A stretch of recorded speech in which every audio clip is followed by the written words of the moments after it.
What's up YouTube? Capital G here. It's infinite negate time with the Luna Lights. We've seen Luna Lights be able to do a lot of crazy things because Luna Light Tiger plus Yellow Martin is ridiculous and you get an insane amount of monsters out of those two cards. But yeah, this combo actually gives you an infinite amount of negations. As long as your opponent doesn't disrupt the combo, you can negate an infinite amount of cards your opponent throws at you. It's actually pretty nutty, and it uses a lot of the cards from the Link Frames Pack 3 because they are some very strong Link monsters. And let's just go ahead and run it. We got Burning Abyss at the top. We got Luna Lights at the bottom. We know that Luna Lights can make basically anything that's like rank 4. They can make a lot of Link monsters. We'll see where it starts. So you got your Tiger, you got your Kaleido Chick, which is going to send Yellow Martin to the grave. You want to make sure that you don't get Nibiru'd as always, so you go for Azathoth to shut that down,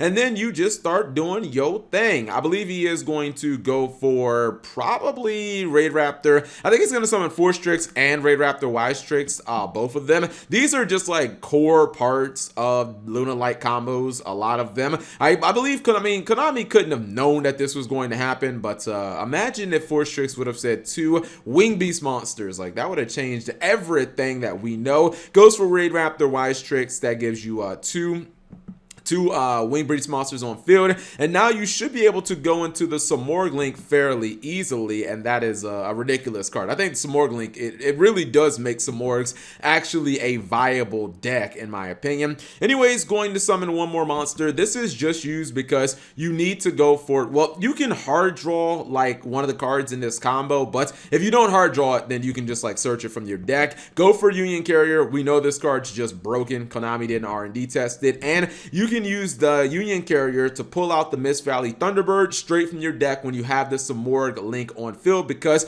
it is a win attribute monster and Mist Valley are obviously win. This is a card that gets you part of your infinite negate combos. Anytime that this card goes to your hand, it will special summon itself back onto the field. It's from, Hidden Arsenal 1, which is, it's 5D's era. There are no hard once per turns back then, so you can use it as many times as you want. During the end phase, Samorg should summon Mist Valley Thunderbird or Mist Valley Apex Avian. Yes, Mist Valley Apex Avian from your deck, because if you're going first, your opponent has no cards in their back row, and you should only have, I don't know, maybe 1 or 2 max. Like maybe you'll have like a Tenki plus a Tiger or something, maybe like double Tiger, but you're going to be able to summon your Apex Avian from your deck, and now you essentially have infinite negates. As long as your opponent doesn't actually, unless they do something where, I guess if they do it, if they kind of like build a chain link where they're throwing 2 things at you in a chain, because the one Achilles heel of Apex Avian is that it is once per chain. So they can actually like Ghost Ogre this thing after it uses its effect and it won't resolve, which is kind of stupid, but it is what it is. Doesn't activate Tour Guide's effect because he realizes, okay, that's not going to work. My Tour Guide's just going to die. And he's going to throw some effects out like Alec. That will be negated. You bounce the Thunderbird to your hand, then Thunderbird's effect activates and it will special summon. He's going to activate, I believe it's that Rubik? That's Rubik, right? Yeah, Rubik. That's the tuner. We haven't seen this guy in a while. People used to use this to go on the Virgil. I almost like didn't recognize. I was like, Libic? No, that's not Libic. That's Rubik, the tuner. He's going to negate that, and I think he's going to finally realize, like, oh crap, this is not working, throwing these Burning Abyss monsters. Ironically, this Burning Abyss player is not out of this duel. As crazy as this is, I think that he might have just wanted to load his graveyard up so that he can summon the Hydrolander. Like, that's a working theory that I'm going to go with here. And then he also has the Blot Dragon. Blot Dragon hits the graveyard. Well, no, not the one in hand. The Blot Dragon hits the graveyard off the mill. And guess what? He's back in this duel. He can start attacking over some monsters. Union Carrier is sacrificed, but it doesn't even matter at that point. He is going to be able to out the Apex Avian by battle because he had 2 colossal monsters. He is going to go for the Nightmare Unicorn. I actually think it's most important here, if you're dueling against any Luna Light based deck, get rid of the Tiger. Tiger can basically rebuild an entire Luna Light field. If you can't get rid of this card, the Luna Light player will get like a lot of advantage back. Now he has a Tenki, so it really didn't matter if he bounced it, but this guy doesn't know that he has a Tenki in his hand. I don't believe so anyway. He's going to get his 2 copies of Gigantes. That means he can go for Abyss Dweller, at least looking to shut down the graveyard. Actually, maybe that was troll because the Abyss Dweller was used for Link material.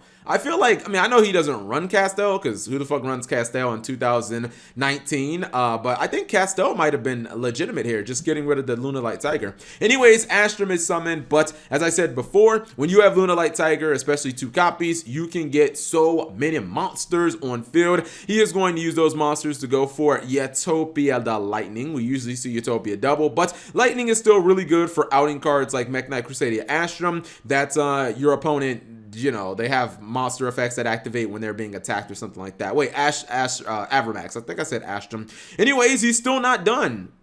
He's not giving up on this duel, and I admire the tenacity of this Burning Abyss player. He says, Cap G, I'm still not gonna scoop. He's gonna go for Topological Trisbenia. He is going to out both of the monsters on field. This is a shame. If you would have had one way of triggering Trisbenia, I think he would have won this duel because he would have been able to out the Tigers simultaneously, and a Danger Nessie's not gonna win you a duel. I feel like the Trisbenia would have probably been able to get him there, but unfortunately, he still left them with monsters, or I guess scales that get monsters on field, and he should be able to go for something like Boil Sword Dragon to get rid of the monsters that he has on field. Going to just probably need one more monster. Normal Summon's going to do it. Boil Sword Dragon is going to be used, and you want to make sure you have something to throw in defense mode, land one attack, and then land a second attack. And sadly, the BA player is just out of resources. It would have been nice if he could have won somehow with Gallus, but he says, I'm just going to attack. I'm not going to give you the satisfaction of beating me. I will beat myself, and that's the end of the duel. So a very interesting play. We saw Infinite Negates. We saw Infinite Negates actually outed, and Burning Abyss player did not give up. Almost was able to pull that back. Anyways, hopefully you guys enjoyed the duel. If you did, give the video a thumbs up. Thank you guys for watching. As always, subscribe if you have not already, and turn on that notification bell for daily videos. And actually, let me just quickly show off the deck just in case there's somebody out there who wants to know what it looks like. For the most part, you look at the skeleton. I mean, it kind of looks like a standard, like, Danger Lunalight build. You're going to be maxing out on a bunch of dangers. You're running the Lunalight monsters, a lot of them, the most important ones, Tiger, Kaleido Chick at 3. You're running the spell cards that associate with the double L's, such as Perfume and Foolish Burial Goods to send Perfume to the graveyard, or to send Serenade Dance, Tinky to get your Lunalight monsters to begin with, and all that good stuff. Obviously, you have to run a couple of the Mist Valley cards because, you know, they're part of the core combo. Summon them with some Morgue or equip with the Union Carrier. This is a card I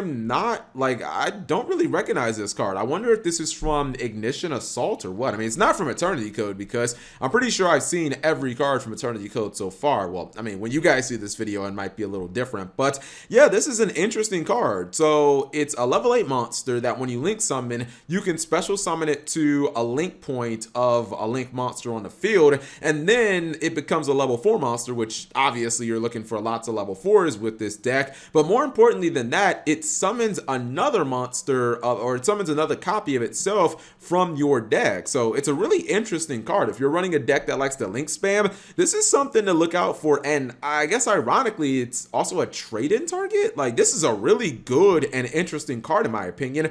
Interesting that we're getting it so late in the Reigns era. Maybe it would have been exploitable in decks like Dark World Danger before, but yeah, it seems like a really cool card.